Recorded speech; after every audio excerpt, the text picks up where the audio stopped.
All right, welcome back to another episode of Screen the Screener. I'm Steve Mensch. That's Tyler Besman with the the blank hat on. Those still for sale, Ty? Uh, If you ever get yes and stock. no. We have new inventory that we just purchased. We actually have a new collection that we're putting out when we release, Where so it's gonna be awesome. where can people go to buy those? You can type in either blankhat.com or blankhatco.com. We have both domains, so search whichever Okay. one you'd like. And does Good. blank actually have an A in it or no? No, it does not. It's BLNK. So Yeah. thank you, Matt. You I might actually wanna- needed yeah. it. That's good context Yeah. there. And by the way, that's Virgin. I should Matt's probably photo. purchase that domain too. Is the one with the A? That one might redirect. be gone. Yeah. That's Matt Virgis with the save as usual. All right. Well, I purchased it already. I'll be happy to sell it to you. yeah, it's Hell, for the thank cheap you. price of Appreciate it. $20,000. 30% equity. All right, I Deal. want to know, Matt. We have not been told. Matt had the Pigeons were in a playoff game Sunday night, and it's now Tuesday night. It'll come out Wednesday Yep. morning. Pigeons are in the So, playoff first round. Is this the first round? First of the round. There's playoffs? 2 rounds. There's 4 teams. So it's Okay. first round. We had 2 games, my D1 team and my D2 team. D1 being a little bit more competitive than D2. The Pigeons took on the... Oh, damn, what were they? They weren't the Nighthawks. They weren't the Slashers. They were... Oh, Broken and Broke. Broken. It was a tight game, 2-2 going into third period. It was back and forth. They have a couple really good skaters. They got up to a 5-2 lead in the third period. About a minute and a half left. My winger throws a puck up the boards. I beat their defender. I score on a breakaway. So it's now 5-3 with about a minute and a half left. We pull the goalie. We go down, stay on the ice, go down. My wingmate gets a rebound, pops it in, 5-4. So it's 15 seconds left with 5-4. We're in their zone. Goalie pulled. We're getting shots. Goalie makes a save. We end up losing 5-4, but we made it competitive, so it was pretty exciting. Damn. And then in the second game, it was not nearly as competitive, so we lost that one. Then in the second game, it was not nearly as competitive. We won 10-4, but I have a sportsmanship, not dilemma, but discussion for you. So we were up. All right, so we were up 10-4. Their goalie had checked out, and they just pulled the goalie at the end of the game because he was mad that we'd scored so many goals on him. And I receive a breakaway on an empty net. Do you just put the puck in the net, or Yes. do you skate around and pass the puck and just do whatever you need to do? You score all day long. How much time is on the clock? Less than 2 minutes. Score. No, you skate Score. around. Well, You skate I chose to skate around, and I peeled off into the corner and then passed all the way across the ice to my teammates so that he would score and be the asshole. But he chose to pass it back to me, and then we had three tape to tape passes that we connected with. I was like, we never do that. There's no pressure on us or whatever. So we ended up winning that one. So that was a good game. So let me say this, okay? Because it's a good question, Matt. If it's the NHL, you score, right? You just score. Yeah. You Right. You throw it at the net, you score.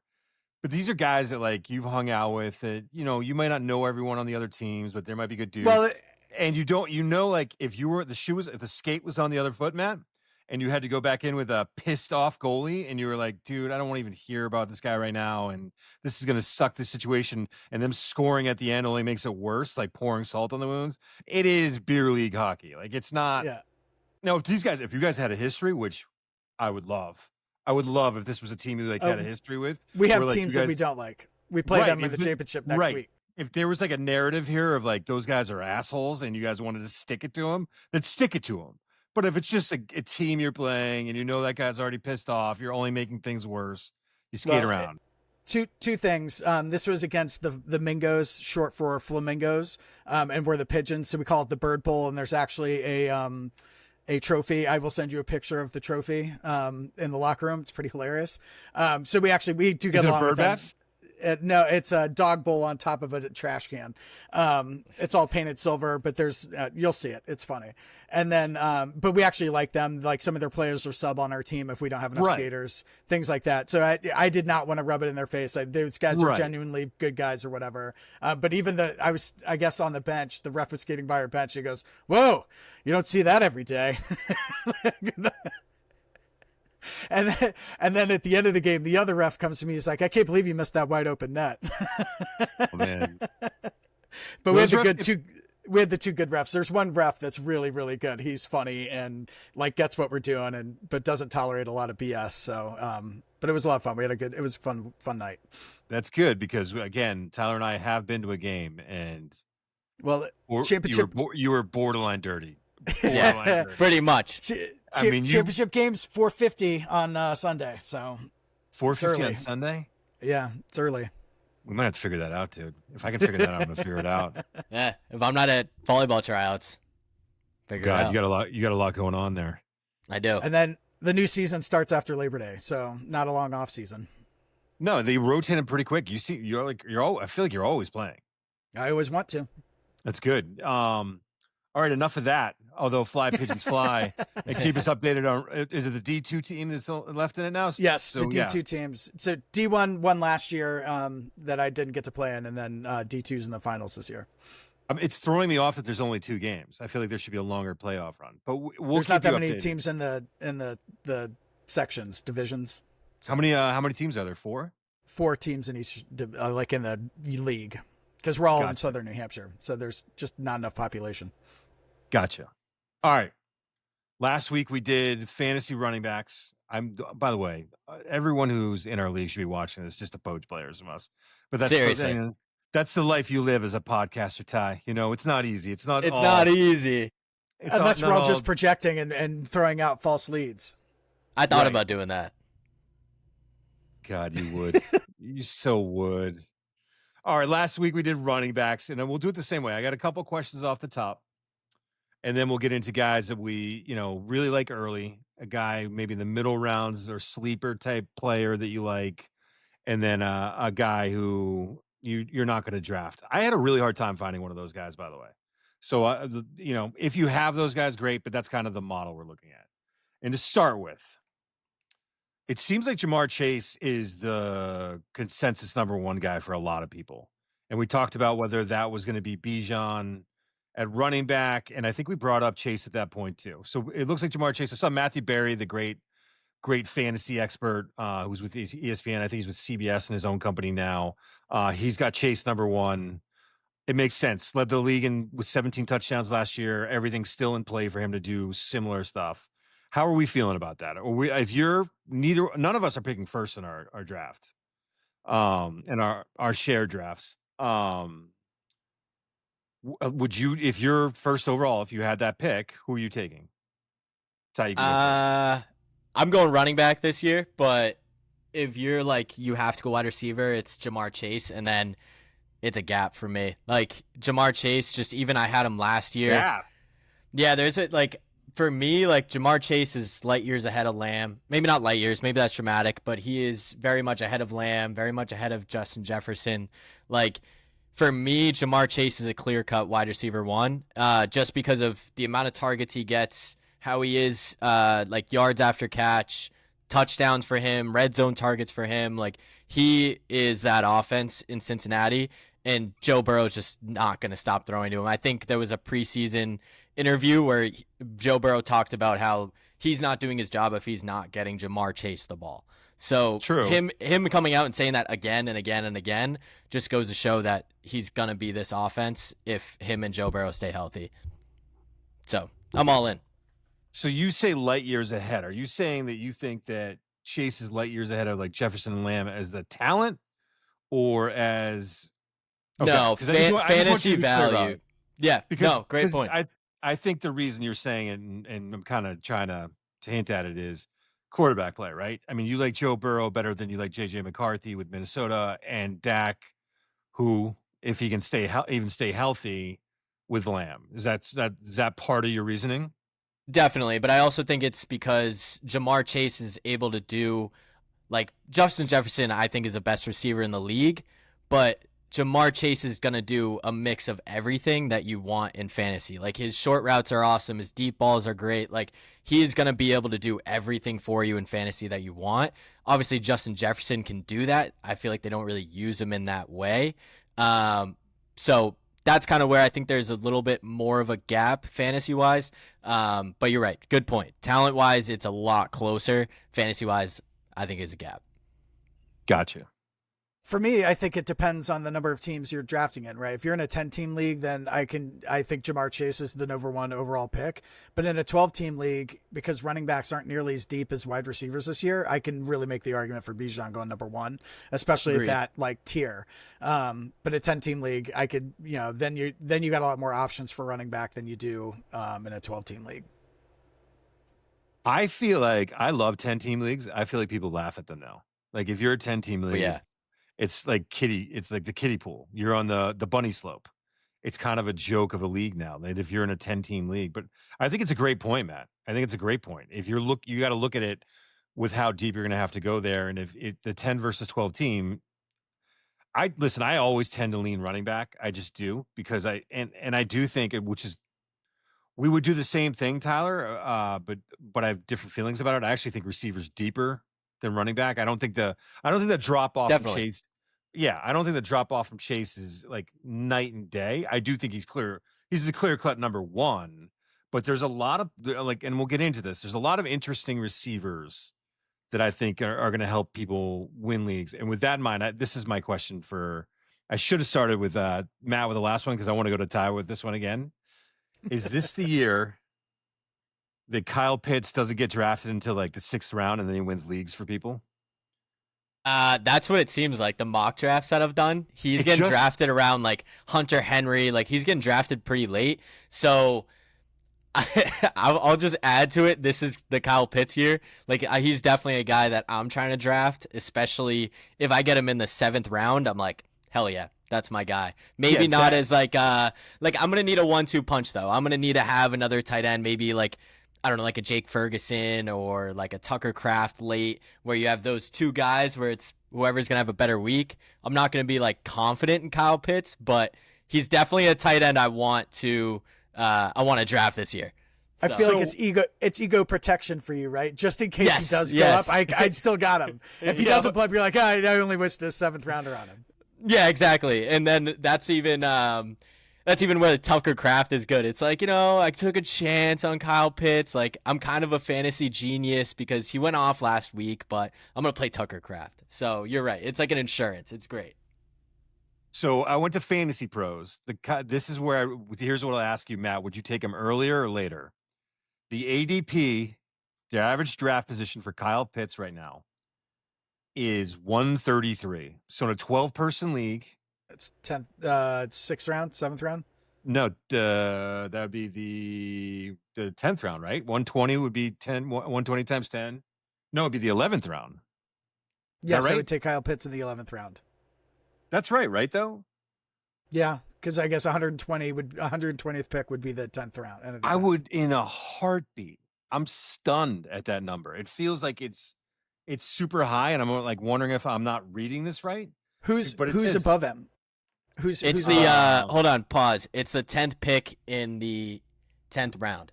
Yeah. The 120th pick. So 10th pick, 10th round. Just want to make sure to say that in case anybody comes after. He's behind Dalton Kincaid, who, by the way, I think is too low too. Agreed. Jake Ferguson, Jonnu Smith, Tucker Kraft, Colson Loveland, Tyler Warren, David Njoku, Evan Ingram is kind of high. Mark Andrews, by the way, that's my tight end. That Mark Andrews, I just don't feel like this is. I'm not taking him early. +2. Kelsey, Hawkinson, Laporta, Kittle, McBride, Bowers, right? So he's in the 10th round, man. So he's backup tight end, late backup tight end. Pretty much. Well, he's a tight end too because he's a 16th ranked tight end. So like in theory, the top 24, you would 12 are starters, and then after that. So like if you want to look at it, break it down like that. And right, Matt. I mean, I would in a heartbeat take him there. I'm taking him over, like looking at these rankings, like I'm taking him over Dallas Goedert and Hunter Henry, to be honest.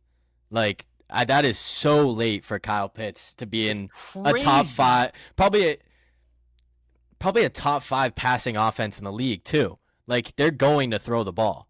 And let's slow down, guy. They were last year. They're gonna pass the ball this year, and so I'm taking him. I like it. I would definitely take him there, and I do think he's the kind of guy. He's going to go down in like fantasy lore at the end of this, right? He's going to be the guy that screws everyone for taking him early, and then someone's going to get him lucky late and be like, get lucky and take him late and act like they knew what they were doing. All right, another player. This is a very fascinating one to me. Matt, I'll go to you because we're the old heads in this pod. Old heads. And I know I'm older than you. Is this the year that Mike Evans falls off? Is this the year that Mike Evans has been in the year? He's been in the league since 2018. I want to say that was his rookie year. He's never had fewer than 1,000 yards receiving. Never.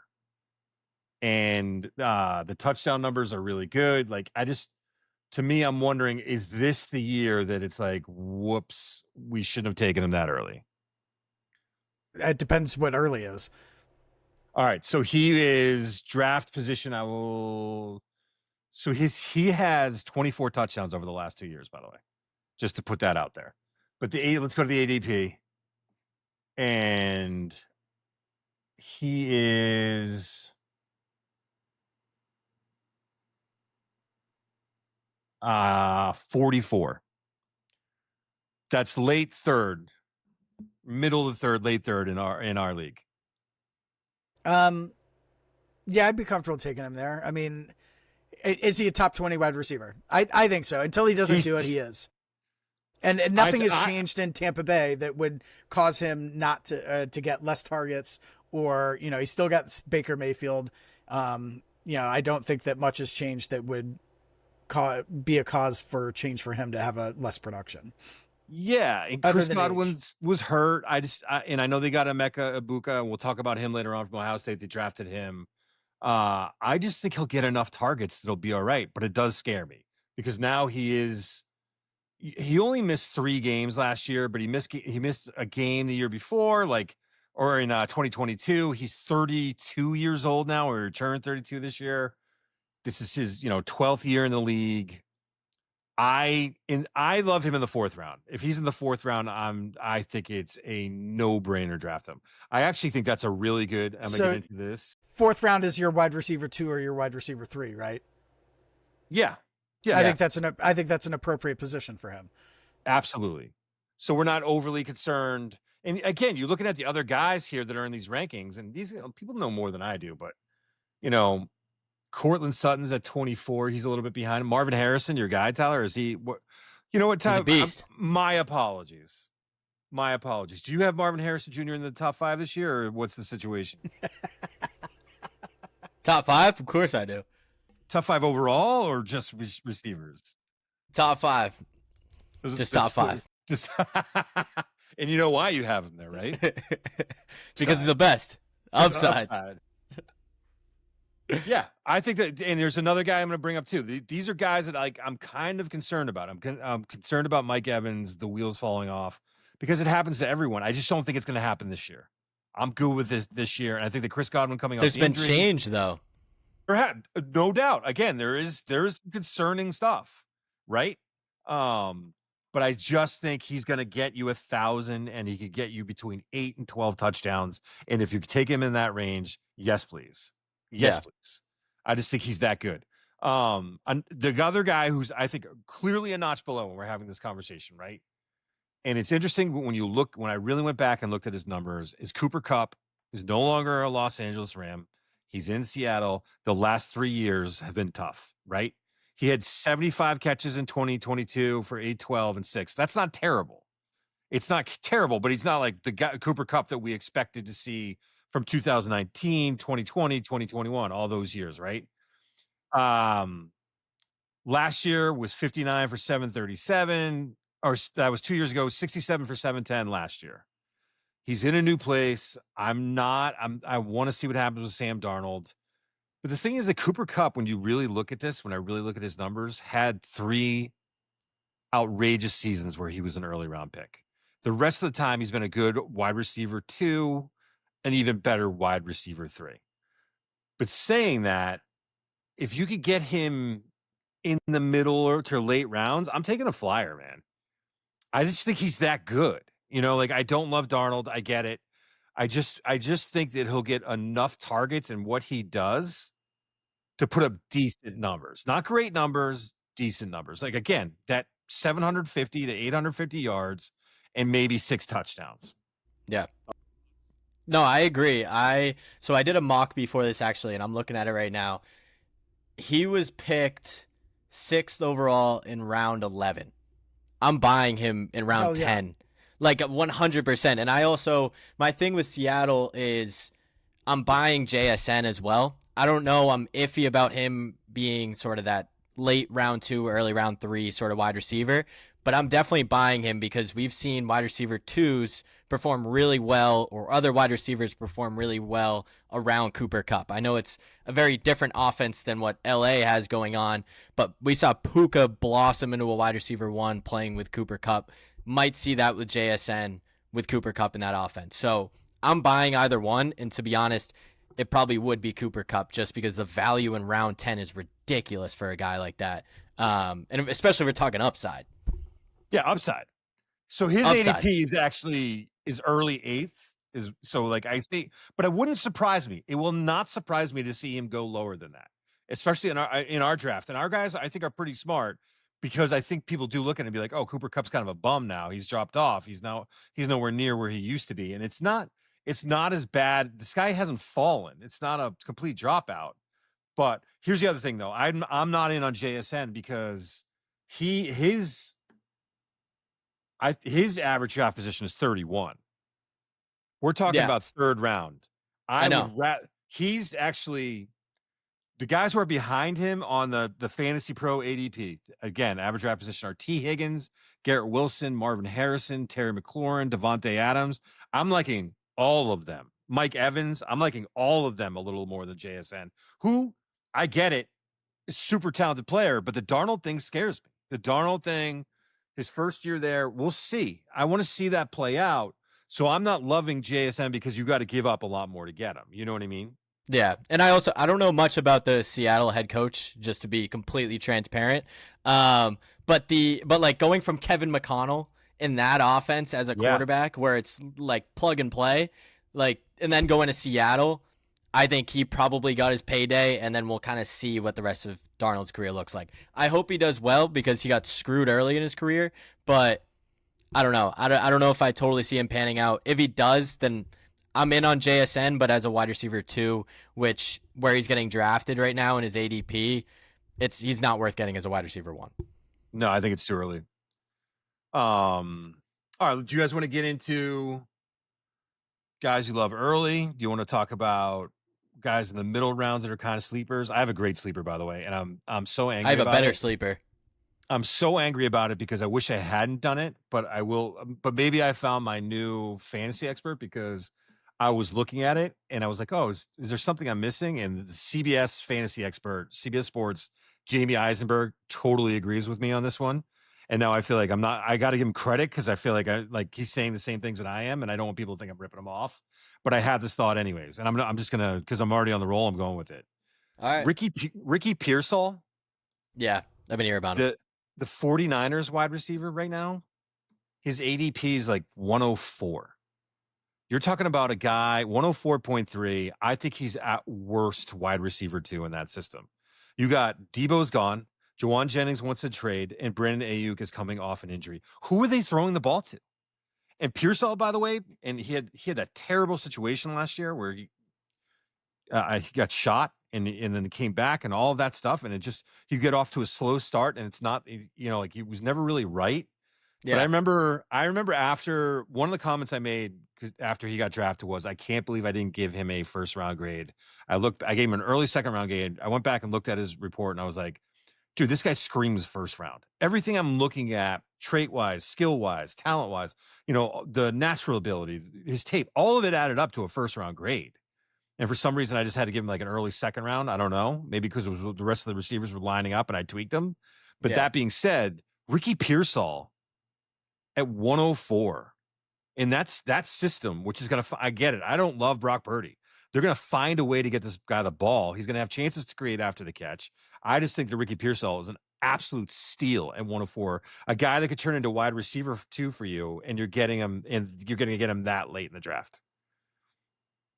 No, I agree. I think with Ricky Pearsall, like that offense is such a mess right now and a question mark that he's the only guy that I really trust. And especially if he stays healthy, Ricky Pearsall all day. And I think a lot of people are seeing that right now with him, where he's almost a safe bet for you in those middle to late rounds. And like high level wide receiver 2 upside as well. Like I don't think he'll be a wide receiver 1, but like if you have him in the flex position as your third receiver, that's a pretty solid lineup right there. Yeah, I look at it as this. Like he probably won't be a wide receiver 1. That's what I agree with you. I feel really good about him being a wide receiver 2. I feel really good about that. Yeah, for sure. And when you're talking about getting a guy in that position of the draft, yeah, I mean that's a great value to me. Yeah, Matt, do you have any sleepers? Or guys that maybe you're surprised that might go later or anything like that? I have more people I won't draft. Like I'm Really? not drafting. I'm not. Hit us with it. Not drafting Garrett Wilson. Like I'm not taking anybody on the Jets because it's too unknown and the Jets are going to jet. I'm also out on. I lost my list here. Well, let's be while you find your list. Let's be clear about what you were saying. Matt's saying we don't have to look up their specific ADPs. If Garrett Wilson's there in the 12th round, you'll probably take a flyer. Yes, of course. Right. Yes. So just to put it in context, Matt is not such a hardcore hard ass that he would never take Garrett Wilson. He's just not going to take him any position before you would go. Go ahead, Matt. Correct. So, where he's going, I don't want him. Let's put it that way. Right. I think Tyreek Hill is also. I think Tyreek Hill is also in that area. I think there's way too much off field stuff going on. Not to mention Miami just stinks of a disaster happening. Like I don't know what the over under is on them, but I'm probably going to go the under. ESPN has Tyreek Hill as their 13th overall receiver. That caught my attention immediately. I was like, I don't know when he's been that low. I mean, he's behind like Lad McConkey. I know Drake London had a good year. He's behind AJ Brown. I mean, you're on to something. Both of you guys are on to something with Tyreek. He could still run. I'm pretty sure he could still run. He can. Someone's going to be okay with getting him, I think. I get it. I'm not the days of him going in. I mean, because he was a first round guy at one point, right? I mean, am I crazy to say that? He was right. I think he was a top 5 guy at one point. Yeah, that's not happening right now. That's just not even close. Hell no. Matt had a bunch of no drafts. Yeah, I have a lot more people I don't touch than I do people that I would draft. But one that I might stash late if he's a good rule. Yeah.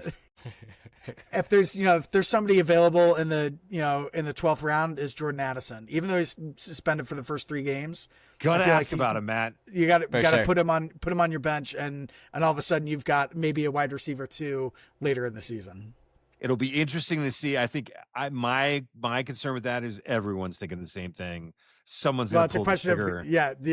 It's who's Yeah, it's like Gary taking the former Bills kicker. I don't even know where Tyler Bass is anymore. And by the way, you scumbag, Tyler, there is no new Tyler Bass until Tyler Bass retires. Cam Little goes out and kicks a 70-yard field goal, and all of a sudden you're ready to retire Tyler Bass. You have to. Dude. You got to move on at some point. You got to move on. Correct. Now is not the point. Especially his name's Cam Little. Like, I'm investing in a weird name. Like, that's why we like Tyler Bass, because he had a big leg and his last name was Bass. So we were all about it. Are we sure it was Bass and not Bass, and we've just been mispronouncing it this whole time? It could have been Bass. Honestly, I kind of like that more. Tyler Bass. I'm stunned by the both of you until you know better. I know it's Tyler Bass. I know it's Tyler Bass. Anyone else though? I mean, Matt, I love this. I love the just keep away. And those were like you already gave us 3. So that's pretty good. You know who I like at a certain spot is Deebo Samuel. Interesting. Terry McLaurin's unhappy. Who knows if he's like going to hold out and actually make it through the season. Rumor has it that he and Jaden Daniels, Deebo and Jaden Daniels have really have a connection, and they're like hitting different routes and things like that. So I kind of like Deebo at a certain spot. I'm not going to be drafting him as my first wide receiver by any means. Maybe a wide receiver 2, low wide receiver 2, definitely wide receiver 3. 2 guys that kind of surprised me where they were, and I'm kind of higher on. One especially is Calvin Ridley. His ADP That was is one of my guys. Yeah. His ADP is 69th overall. He's coming off consecutive 1,000-yard seasons with like who was throwing him the ball? Yeah. And I know they went out and they've added a ton of receivers, but remember their head coach is Brian Callahan, who was the offense coordinator for the Bengals when they had all those receivers, and all those receivers were still putting up numbers. I just think, and I know he's 30, but like 30, like he just got it. He just hit it. Like I think he had 4 touchdowns last year. I think that number goes up. Touchdowns are so tough to gauge. Like Trey McBride last year did Trey McBride get a touchdown or was it no touchdown? I think he had I think he only had a couple. But because it was a joke towards the end of the season that Trey McBride didn't have a touchdown. Right, exactly. But I agree with you on Calvin Ridley because that's a guy that I had. I think this is the best quarterback that he's had in a couple of years now. And I know we haven't seen Cam Ward play a regular season game, but there's no way Will Levis had more hype and was a better quarterback than what Cam Ward is about to be. And there's, like you said, there's a lot more within that wide receiver room. Like Tyler Lockett is now in that wide receiver room. I'm high on Tony Pollard. So I think that offense is maybe not revamped, but a lot better than what it's been. And before it was him and like D-Hop, and D-Hop was washed. So I think that it's definitely a year to buy Calvin Ridley from where he's at, especially if you need a wide receiver 2 or a flex. So definitely buying Calvin Ridley this year. I also think similar to that is Cleveland's Jerry Jeudy, who had a great year last year. And listen, no, I get it, but look where you're getting him. You're getting Jerry Jeudy. Listen, you're getting Jerry Jeudy at the ADP is 72. But so I'm just gonna go back to our episode last week. I don't draft from the Browns. That's my issue. Is I don't draft from the Browns. I don't know who their quarterback is and going to be. And like Joe Flacco, I'm a Joe Flacco guy. I like that. He's a great quarterback, but I don't know elite top tier guy. I don't know who the hell is going to throw him the ball. And Jerry Jeudy has just always been so inconsistent during his tenure in the NFL where I'm not buying him. And the fact that he wears a Browns jersey makes it even worse. To be honest, if he was wearing any other jersey, I'm probably buying. But he plays for the Cleveland Browns. I just think where he's at, and maybe that's why he's where he's at. That's why he's so late. It's not. I think it's good value. I do think it's good value. 2 other guys I really wanted to talk to. The first one I can't believe that I didn't bring up to begin with, but they're on the same team. Travis Hunter, he's lower than I thought he would be. I thought teams were going to jump at the fact, people would jump at the fact to get Travis Hunter, and I think the ADP on him is right now is 68. Yeah. I think people are iffy about it because of the whole him playing both sides of the ball. I think, by the way, you're right. By the way, I think they're actually being smart. Yeah, I think people are. I think they're being smart about it. I'm not. I do think that that's where he should be. No, I agree. I don't think like but where I'm he's kind of mixed people aren't in. Doing it. Like, I think for me, let me just double check where he's at. But let me see. Like even where he's at, I still think he's a little high. Like I feel like he should be more within the mix of Emeka Egbuka and Matthew Golden because I don't think he's that great a wide receiver where I'm putting him over like Jalen Waddle or even Debo. I'm not high on Debo, but I'm high on Rome Odunze. Like those guys are behind Travis Hunter, so I even think he's a little high for where he's at. But I think he's going where he's going because they now have Liam Cohen in that offense. I think people are hopeful for what T-Law will be, especially because this is probably T-Law's kind of one of his final years to prove that he's a legit quarterback in this league and lives up to that hype when he got drafted. So I didn't know who T-Law was for a second, Matt. I'm getting old. Trevor Lawrence. Yeah, no, I got it now, dude. You're slick. I'm definitely buying both of them, but I do think Travis Hunter is going a little bit high, but I'm also happy with where he's at because I did think coming into before fantasy football doing mock drafts, he was going to be seen as like a top 20 wide receiver. So I'm happy where they do have him at on Yahoo and ESPN. Yeah. Matt, are you touching Travis Hunter? If you can get him in on that, the third round. On the Travis Hunter in the third round. Sorry, yeah, not in the third round. Sorry, the fifth/6th round. Sorry, I misspoke. Probably not. I like rookie running backs more than I like rookie wide receivers. Agree. And Interesting. so I would much rather take a risky. I see that more as a lower reward than maybe going after a rookie running back. And I don't like Jacksonville's in general, both as a team and as a culture. I put Or them as a in city. So they're on my team of like teams I don't draft from, or I try not to draft from, or if I do, I'm like, ugh, I don't want to do that. So no, I get it, but he's a fun player. I'm going to say this about Brian Thomas Jr., the other receiver in Jacksonville. That guy, he's good. Yeah, he's a beast. He will be a top 2 fantasy receiver this league and a top 5 overall fantasy player this league and this year. I don't understand how, like, right now I'm looking at these rankings and I'm like, how is it possible that we have Brian Thomas Jr. 8th overall in the ESPN rankings? I don't get it. Or he's getting drafted 14th as the ADP. I'm telling you right now, I picked 9 in our draft. If there's a chance and I'm going to get Brian Thomas 7 in the snake draft, if I get Brian Thomas in the second round, that is an absolute coup. I would think about taking him in the first. Like, what are we doing? He was outrageous last year. And I think Travis Hunter only helps him. I don't think Travis Hunter is going to hurt him. I just think it helps him more in terms of what he's going to see in terms of looks. And I think that Trevor Lawrence, hopefully it's a better offensive line in front of him. I still don't think they figured out their run game. So to me, they still got to throw the ball. Like, I think they're going to be a team that throws the ball a lot. Brian Thomas Jr. to me is a no-brainer. Like, no-brainer in that top 5 receiver conversation. And right now that you're talking about, here are the guys, just so I'm clear about that. You got Jamar Chase, Justin Jefferson, CeeDee Lamb, Puka Nacua, and Malik Neighbors. I love Malik Neighbors.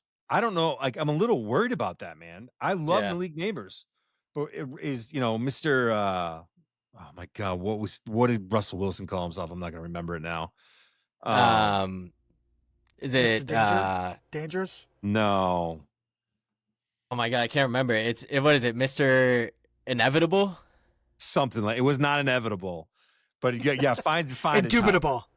No, it's unlimited. Mr. Unlimited. Unlimited. You gotta be unlimited. You think that's the answer there? Is that's what's gonna unlock Malik Neighbors? And I love Jackson Dart, but how fast does that happen? Does it happen at all? Like, you're taking Brian Thomas after that guy. Everyone here knows how much I love Nico Collins. Love Nico Collins, but the injury scares.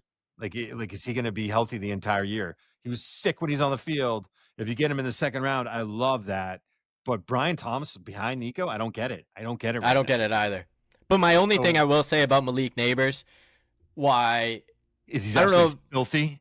He's filthy, but the other piece is the amount of targets that he's going to get. Like, Russell Wilson is going to force feed him. And, like, that's another guy like DK Metcalf. Like, I'm not super high on DK. I'm high but Aaron Rodgers is going to force feed him. And honestly, I'm buying targets more than, like, the talent at the end of the day. Like, if Malik Neighbors is going to get 200 targets while BTJ is going to get 125, like, I'm going to buy those 200 targets. It's the same thing with DK. If he's going to get 200 targets, but he's right next to Devontae Adams, who's going to get 125, I'm getting DK Metcalf. So I think that's my only thing with Neighbors over BTJ. I don't really care about the quarterback play. But it's definitely interesting looking at those. And a guy that's listed that I'm not buying at all, I honestly don't even care being at 7 if he's there or if I'm at 10, is Puka Nacua. I am staying as far away as possible from Puka Nacua and honestly anybody in the Rams until Stafford is figured out. Seems high to me too. And way too high. I love way Puka, too high. But like, I think it's that classic. You're buying what you would have gotten last year instead of what you're going to get this year if you take him that high, and it's a big mistake. All right, here's quick quiz, guys. This is a New England Patriots / Indianapolis Colts pod. Who is the first receiver from either of those teams to show up at the ESPN rankings, and what number is he at? First receiver? Is that what you said? First player? Yeah, the highest ranked. Demario Douglas. Nope. I'm going to say Stephon Diggs. Yep. What number? I think it's like 120. Oh wait, ADP or player? There's Player like ranking. position. Yeah, you were about to say it, but like 30, 38. 38. Michael Pittman Jr. is at 50. That's what even Josh Downs is around there too, I think. Yeah, Josh Downs is low, right? Josh Downs feels low. You can just keep talking about these guys. This is why I'm like running back early. I'm like thinking running back early. Dude, if Josh Downs is the 50th receiver, I feel kind of good about getting him as a flex. Like we're talking about, I don't know, man. Like there's a lot of intriguing, interesting receivers. Like Matthew Golden is a 44th overall guy, and I don't love him. But like, if I'm getting in the later rounds, I'm taking a flyer on Matthew Golden, the Green Bay wide receiver from Texas, who can absolutely fly. You know, like there's so many players that are just like Matt already mentioned Jordan Addison when he comes back. Chris Godwin, when is he coming back? And what are you getting out of him? What are you thinking? Emeka Ibuka, who we talked about, the Ohio State receiver who got drafted by Tampa, who every time I am looking, Baker Mayfield is talking about how smart he is, how he knows to be in the right places, how good he is as a route runner, which he's all of those things, man. Like there are so many players. And then I look at the running backs and I'm like, I kind of like tough. these five. I like these five. You know what I mean? Like there's guys that are, there's some interesting rookies. There's all that, but I feel way better about the wide receiver market. So that's why I'm hoping, and that's why I don't like that I'm picking 9, because I think that's going to be a tough place to get a great running back. Like I'm going to be one of those guys who's going to be caught with like, I don't even know who's going to be. I'm like Najee Harris. Probably get. I think you'll probably get BTJ, and then probably on the turn is where you could maybe get Chase Brown if he doesn't go super early, because Chase Brown's your guy. I love Chase Brown. That seems early, beginning of the second. I know. But with the wide receivers, you have Demario Douglas at 72, who's supposedly been like being like the number 1 in targets from Drake May during camp. I'm sticking with the Patriots, but Demario Douglas at 72, I'm taking over Stephon Diggs that early. I would take if you tell me that Pittman Jr., Josh Downs, and Alec Pierce were the top-rated receivers for the Colts. I'm not saying I would take Demario Douglas over Pittman or Josh Downs. I'm just saying the value of Demario Douglas at 72, the 72nd ranked wide receiver, is legit. You're telling me that in those super his ADP according to Fantasy Pros sits at I can't read. That's fine. It's a high number, I'm sure. It's at 227 behind Kyle Williams, who's a rookie wide receiver. So 227 at Demario Douglas. I'm buying. Yeah, he's borderline undrafted. I am buying all day. You make a great point. You make a great point. It's not about how good he is compared to these other guys. You're right. That's the value. Like if you're the targets, if you get caught in a game, and these are when you're talking about those players, you're talking about a guy like all of a sudden you've got 2 injuries and a guy on the bye, and you're like, who's going to get me through this week? Or maybe this guy catches fire a little bit and he's actually a little better than everyone thought, and he has a 3 or 4 week span where you end up having to play him, Yeah. Who's going to give me double digit numbers? Give me double digit numbers during a bye week, please. All right, let's get into the tight end group. Wait, before you get into go. Let's go. Question about the Matt's got something or whatever. So, the thing that I pay for, like for the draft research and stuff, they have wide receiver tiers. So they've got the elite, they've got strong wide receiver 1, yada yada, and like it keeps going and it keeps going and it keeps going, and it's like, oh, high floor veteran wide receiver 2 or 3, and then it's like, oh, upside injury recovery wide receiver 3 flex. Then they've got a separate category that's just called Colts receivers. Shut up. Damn, that's crazy. That's not real. That's crazy. I swear to God, I was reading. I was like, "Where's Michael Pittman?" Like, I think he'd be like in the wide receiver 3 conversation at least. And I was like, "He's not on this list at all." And then I scroll down, and it's got Pittman Jr., Josh Downs, Adonai Mitchell, and Alec Pierce. Adonai Mitchell, and it's too. like, yeah. And last year showed us relying on AR is recipe for fantasy frustration. It's like, great. So they're all undraftable. Listen, I can't believe I didn't bring up AD Mitchell.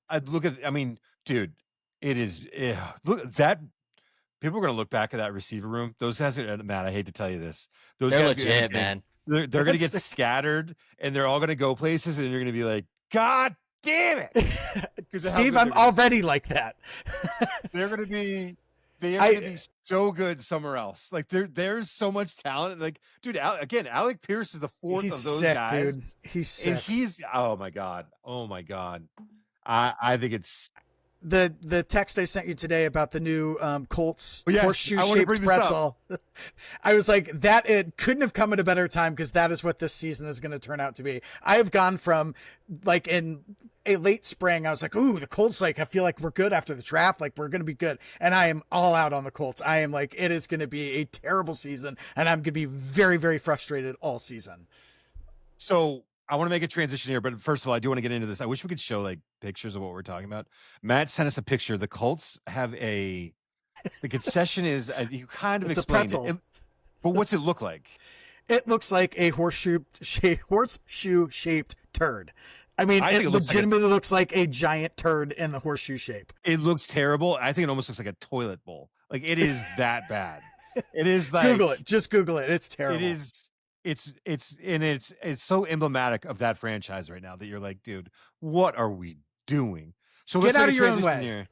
Let's make a transition here to the tight ends. You're a guy. You're a Colts guy. You've needed a tight end for forever.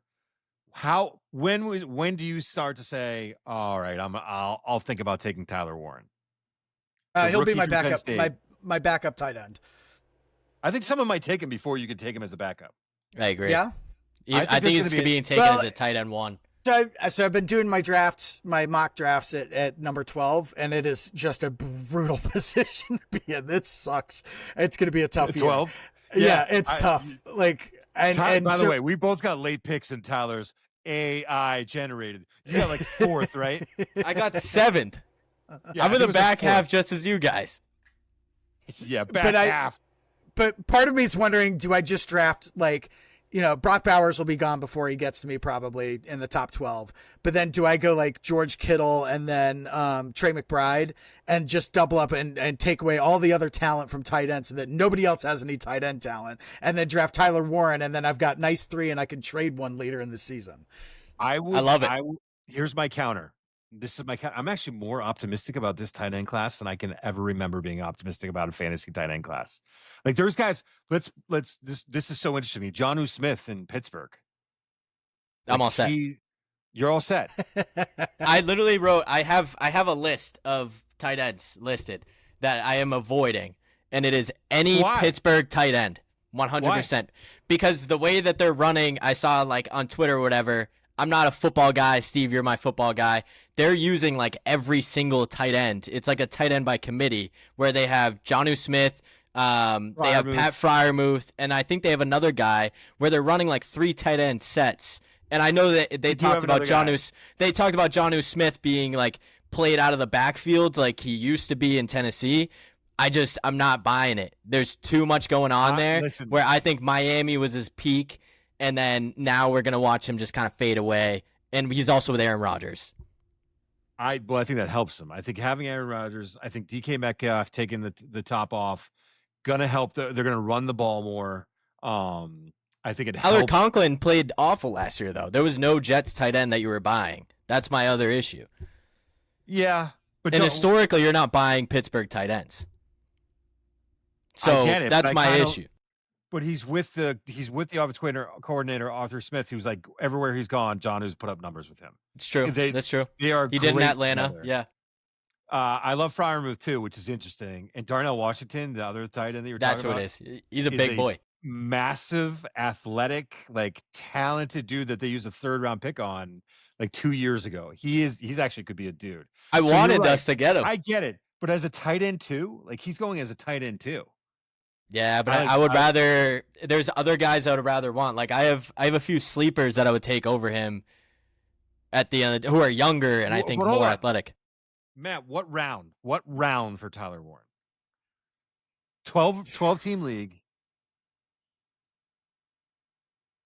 Let's see. Let's go through wide receiver turn. I'd probably say 7th or 8th or 9th. Okay, so that's like a round 84. According to this ADP, he's going 105. I can't believe that. He's a top 10 tight end, but he's going 105. All my mocks, he's going late. That's interesting, man. Again, I think people are scared of who's throwing in the ball. Yeah. I think everybody's avoiding Indianapolis. I think Indianapolis is the new Jets / Jacksonville, and I hate it. I'm going to be honest with that. We're glad you're here. We're glad you're accepting it. Acknowledging that you have a problem is the first step to addressing it. Proud of you. It's not a new thing. This is not a new thing. It's been a little while that they've been this. Colson Loveland's going after him. Colson Loveland's going after Warren. That's crazy to me. Crazy. I obviously Brock Bowers. I'll say this. I went back and looked at Brock Bowers' numbers. He is by far the best tight end. You want to get him early. Maybe a hot take. I wouldn't take him in the first round. I wouldn't take him in the first round either, but I understand if you do. Geno Smith, I think, is going to be great for him. And yes. I like some of the wide receivers that are there. So I think you almost end up seeing a better season from Brock Bowers. But I agree. I'm not taking him in the first round. No way. There's too much value that's already there. I'm happier getting Trey McBride in the second round than I would be with getting Brock in the first round. Not because I don't think Brock's a great player. He's obviously a great player. He's going to put up numbers, and I think you're right about Geno. I think helping him. But when you look at Trey McBride and you look at all the targets that he got last year, I think he's going to continue to get those targets. And you're like, oh, he doesn't score touchdowns. I think that's a statistical anomaly. They're really hard to predict. And I think, look at how good Trey McBride was as a fantasy tight end. I had him on my team. I loved him. He was a PPR league. He's an absolute machine. Loved him. Look how good he was. And now take his touchdown numbers and maybe double them. Nothing crazy. I'm not saying that he's going to lead the league in touchdown receptions, but double them. And now all of a sudden, look at where he would be fantasy wise. And I think Trey McBride could easily do that because the touchdown numbers were so low.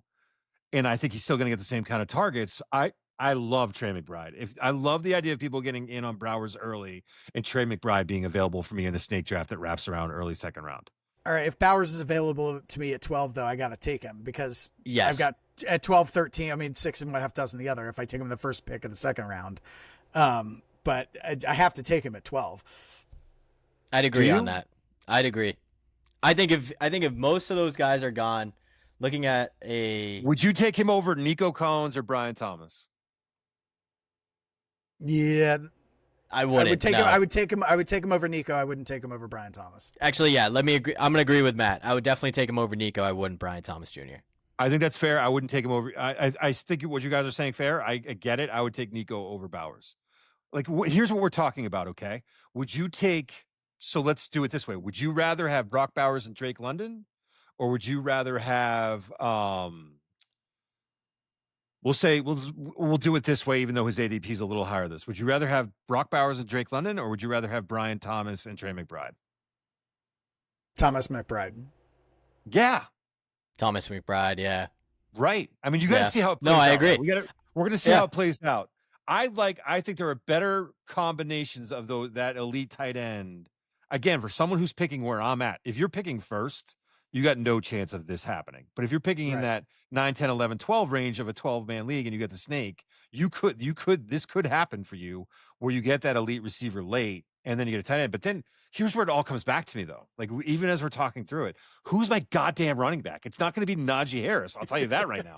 It might be Genty. Who knows? But this is where, at least for tight ends, for me. If you think Genty's getting out of the first round of our draft, you're out of your mind.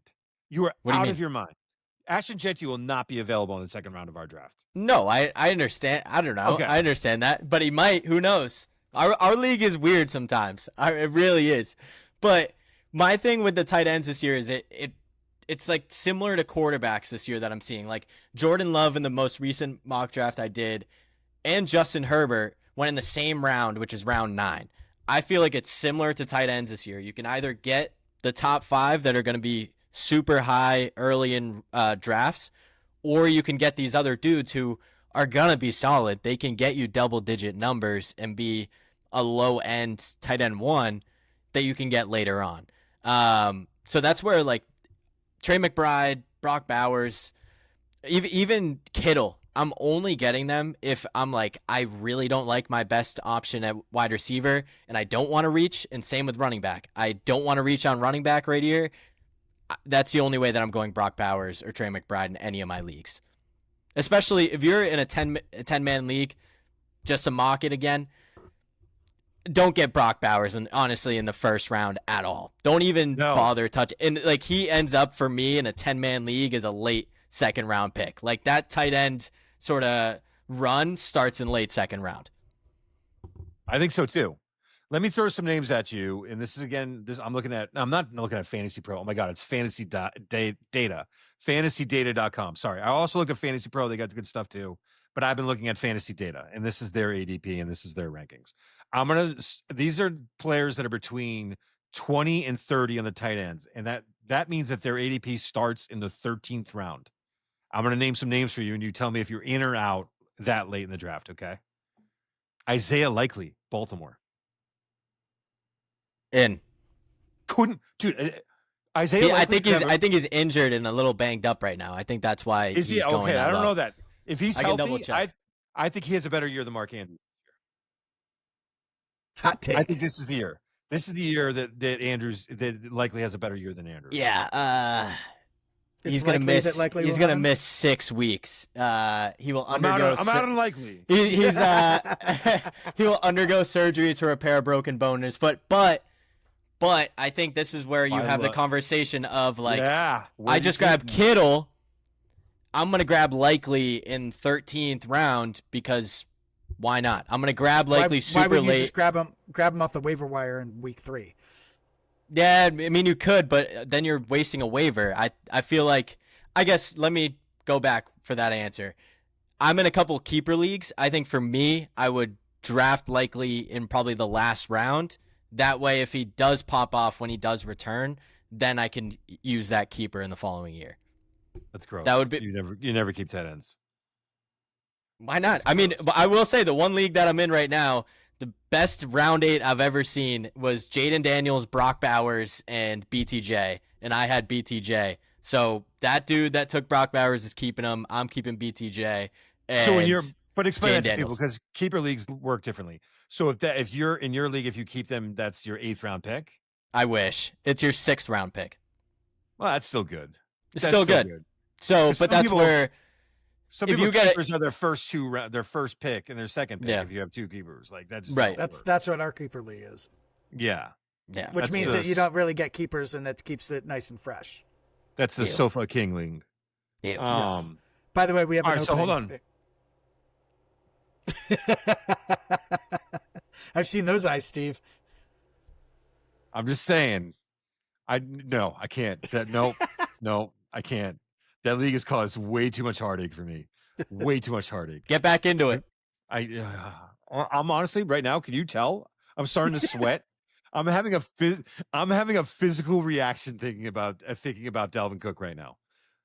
I think the team that you get to keep Bijan. Come on, Matt.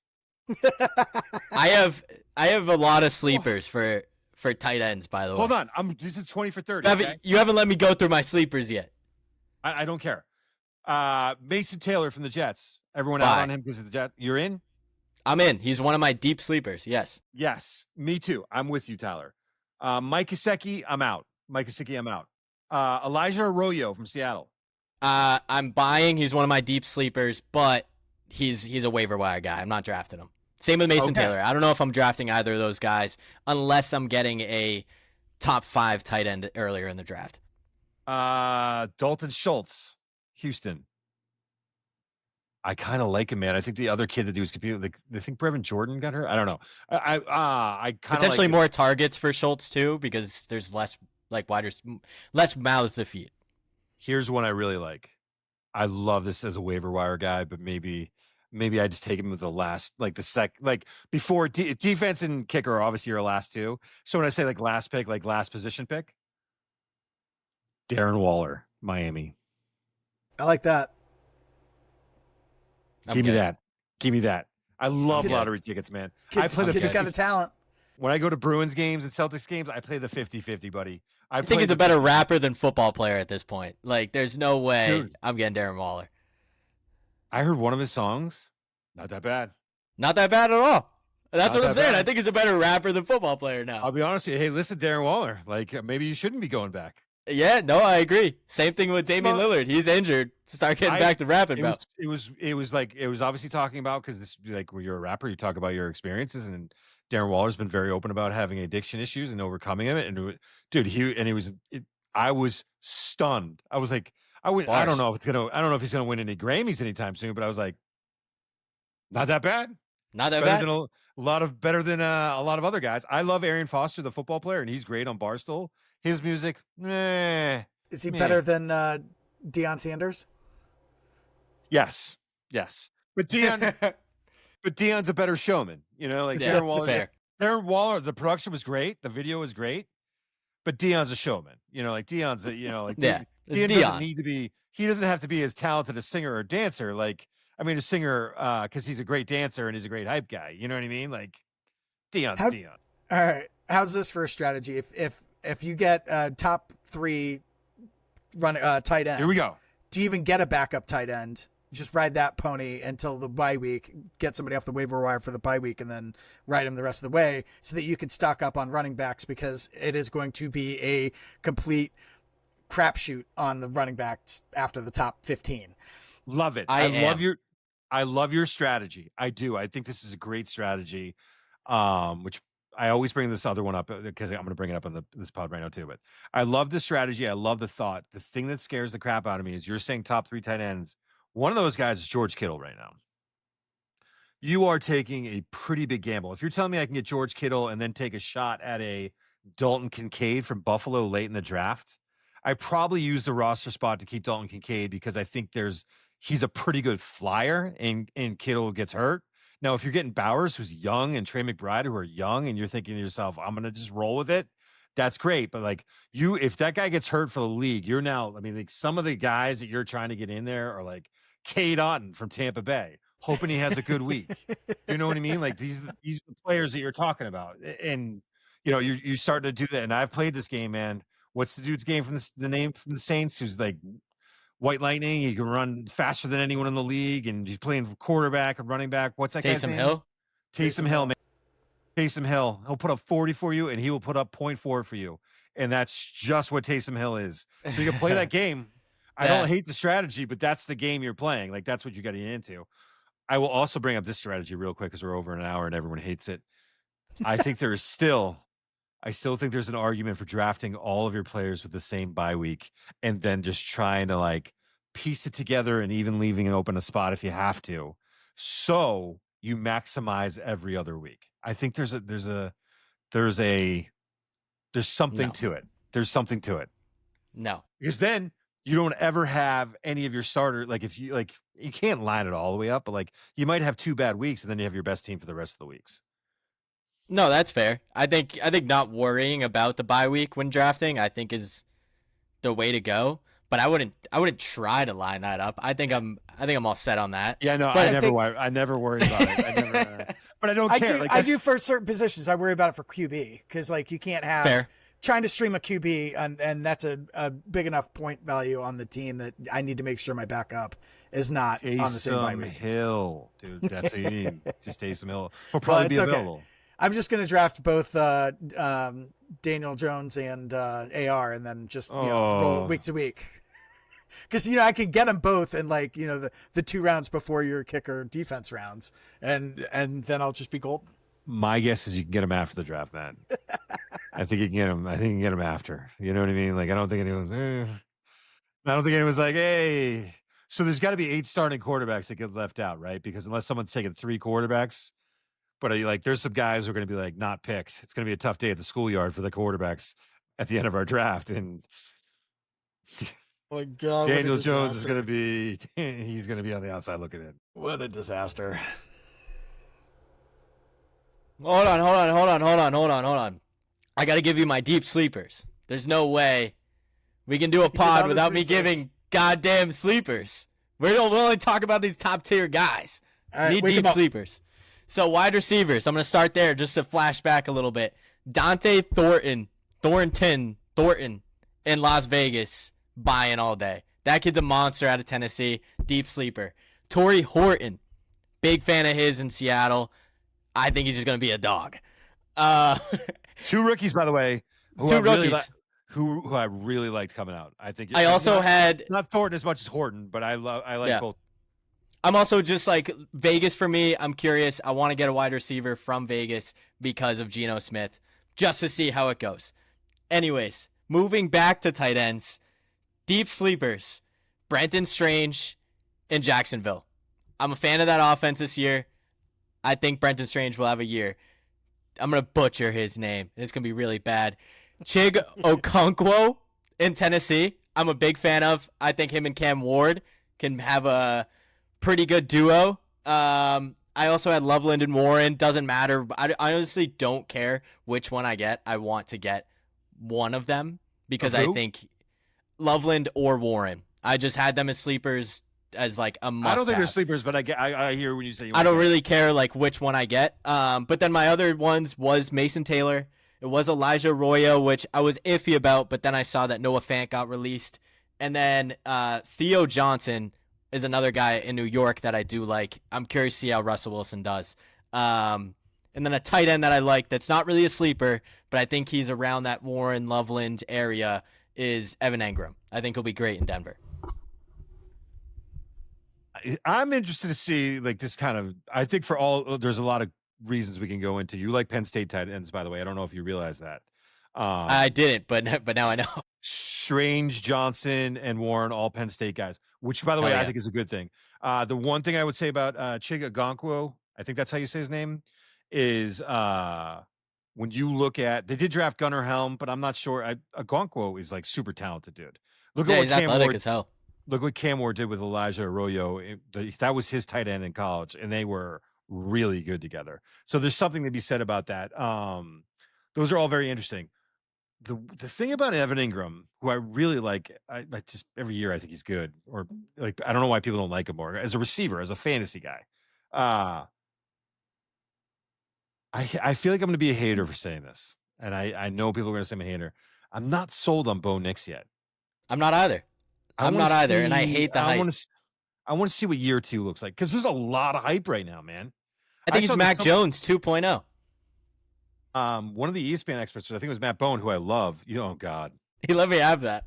You can't believe you let me have that. No, I gotta slow down and listen to that. I actually don't think you're wrong. I don't think you're wrong. Like we get so caught up in a guy having a good year. I mean, he wasn't great. He had a good year, and now we're gonna whatever. I do think there's a big difference between Mac Jones and Bo Nix, and that's that Sean Payton is an outstanding offensive coach, and he's staying in Denver. And Mac Jones got screwed by Matt Patricia and Josh Judge in his second year. Well, Josh McDaniels just went and did his thing, and then they brought in the defense coordinator and the special teams coach to coach the quarterback in the offense. Right. That doesn't work. I don't know why. Okay. All right.